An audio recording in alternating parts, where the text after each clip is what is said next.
पृथ्वीवरील स्वर्ग म्हणविल्या जाणाऱ्या काश्मीरमध्ये दहशतवाद्यांनी हल्ला केला। काश्मीरमधील पहलगाम येथे झालेल्या या दहशतवादी हल्ल्यात 26 जण ठार झाले। यावेळी दहशतवाद्यांनी पर्यटकांना लक्ष्य केलं आणि धर्म विचारून गोळीबार केला गेला। त्यामुळे या हल्ल्याचा सगळीकडून निषेध व्यक्त केला जात आहे। भारतातील नागरिक या हल्ल्याला दारुण संतप्त झाले आहेत। हा हल्ला पाकिस्तानमधून झाल्याचं बोललं जात आहे। या हल्ल्यानंतर देशाचे पंतप्रधान नरेंद्र मोदी यांनी याचा तीव्र शब्दांमध्ये निषेध व्यक्त करून पाकिस्तान विरोधात कठोर भूमिका घेण्याचा निर्णय घेतला आहे। जम्मू काश्मीरमधील पहलगाममध्ये झालेल्या हल्ल्यानंतर भारत सरकारकडून सिंधू करारावर आता स्थगिती देण्यात आली आहे।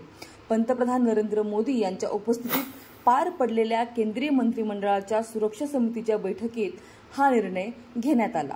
या बैठकीला केंद्रीय गृहमंत्री अमित शहा, संरक्षण मंत्री राजनाथ सिंह, परराष्ट्र मंत्री एस जयशंकर, राष्ट्रीय सुरक्षा सल्लागार अजित डोभाल याच्यासह सुरक्षा समितीचे सदस्य उपस्थित होते।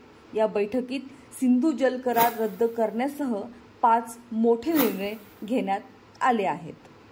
आता सर्वप्रथम आपण बघूया की हा सिंधू पाणी वाटप करार आहे तरी काय। पहिला आणि महत्त्वाचा मुद्दा, सिंधू नदीचे क्षेत्र हे 11 लाख किलोमीटर इतके मोठे आहे। त्यातील 47% क्षेत्र पाकिस्तानात, 39% क्षेत्र भारतात आणि 8% क्षेत्र हे चीनमध्ये आणि अफगाणिस्तानमध्ये 6% क्षेत्र आहे। दुसरा मुद्दा, भारताची फाळणी होण्याआधीच पंजाब आणि सिंध प्रांत यांच्यामध्ये पाणी वाटपाचं भांडण सुरू झालं होतं। 1947 साली भारत आणि पाकिस्तानच्या अभियंत्यांनी भेटून पाकिस्तानात जाणाऱ्या 2 प्रवाहावर जैसे थे करारावर स्वाक्षरी केली। त्यानुसार पाकिस्तानला सतत पाणी मिळत राहिले। हा करार 31 मार्च 1948 पर्यंत लागू होता। पुढचा मुद्दा, 1 एप्रिल 1948 रोजी पाकिस्तानावर दबाव आणण्यासाठी हे प्रवाह रोखले। त्यामुळे पाकिस्तानातील 17 लाख एकर जमिनीवर याचा परिणाम झाला। त्यानंतर झालेल्या समझोत्यानुसार पाण्याचा प्रवाह पुन्हा सुरू करण्यात आला। 1951 मध्ये पंतप्रधान जवाहरलाल नेहरू यांनी टेनेसी व्हॅली अथॉरिटीचे माजी प्रमुख डेव्हिड लिलियंथल यांना भारतात बोलवले। त्यांनी पाकिस्तानला भेट देऊन सिंधू नदीच्या पाणी वाटपावर लेख लिहिला। हा लेख जागतिक बँकेचे प्रमुख आणि लिलियंथल यांचे मित्र डेव्हिड ब्लॅक यांनी वाचला। त्यांनी भारत आणि पाकिस्तान यांच्याशी संपर्क केला। त्यानंतर दोन्ही पक्षांमध्ये बैठका या सुरू झाल्या। पुढचा मुद्दा, या बैठका जवळपास दशकभर चालल्या आणि 19 सप्टेंबर 1960 मध्ये कराचीमध्ये सिंधू नदी पाणी वाटपावर स्वाक्षरी करण्यात आली। या कराराअंतर्गत सिंधू नदीसह तिच्या उपनद्यांचे पूर्व आणि पश्चिम नद्यांमध्ये विभाजन करण्यात आले। सतलज, व्यास आणि रावी नद्यांना पूर्व नद्या तसेच झेलम, चिनाब, सिंधू यांना पश्चिमी नद्या ठरविण्यात आले। या करारानुसार पूर्वेकडील नद्यांचे पाणी काही अपवाद सोडल्यास भारत कोणत्याही बंधनाविना वापरू शकतो। पश्चिमेच्या नद्यांचे पाणी पाकिस्तानने घेण्याचे ठरवले, मात्र त्यातील काही नद्यांचे पाणी ठराविक प्रमाणात वापरण्याचा अधिकार भारताला देण्यात आला। यामध्ये वीज निर्मिती, शेतीसाठी पाणी वापरण्याची मुभा देण्यात आली। करारानुसार एक सिंधू आयोगाची स्थायी स्वरूपात स्थापना करण्यात आली। यामध्ये दोन्ही देशाचे कमिशनर ठराविक काळानंतर एकमेकांना भेटतील व समस्यांवरती चर्चा करतील असे ठरले गेले।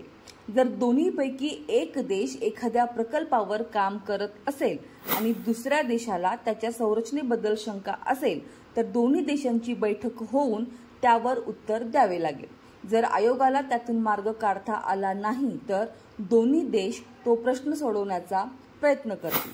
पुढचा मुद्दा, तसेच या पलीकडे जाऊन वाद सोडवायचा असेल तर तटस्थ तज्ज्ञाच्या मदतीने कोर्ट ऑफ आर्बिट्रेशन मध्ये जाण्याचा मार्ग सुचवण्यात आला आहे।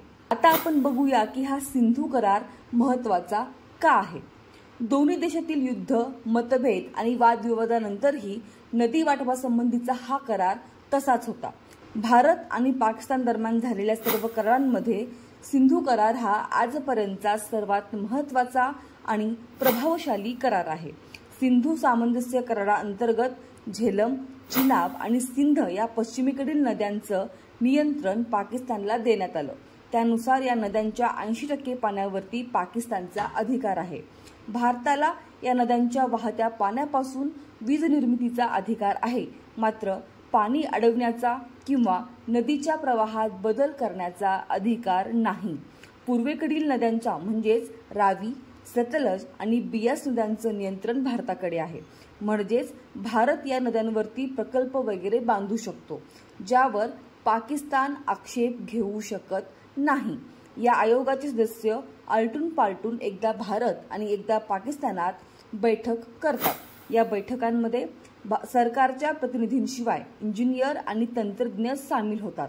या बैठकी अत्यंत महत्त्वाच्या असतात, कारण यामध्ये पुराचे आकडे, योजनांचे विश्लेषण, पाण्याचा प्रवाह, पावसाची परिस्थिती यासारख्या अनेक विषयांवरती चर्चा होते। आता पाहूया या करारामध्ये अडथळे कधीपासून आले।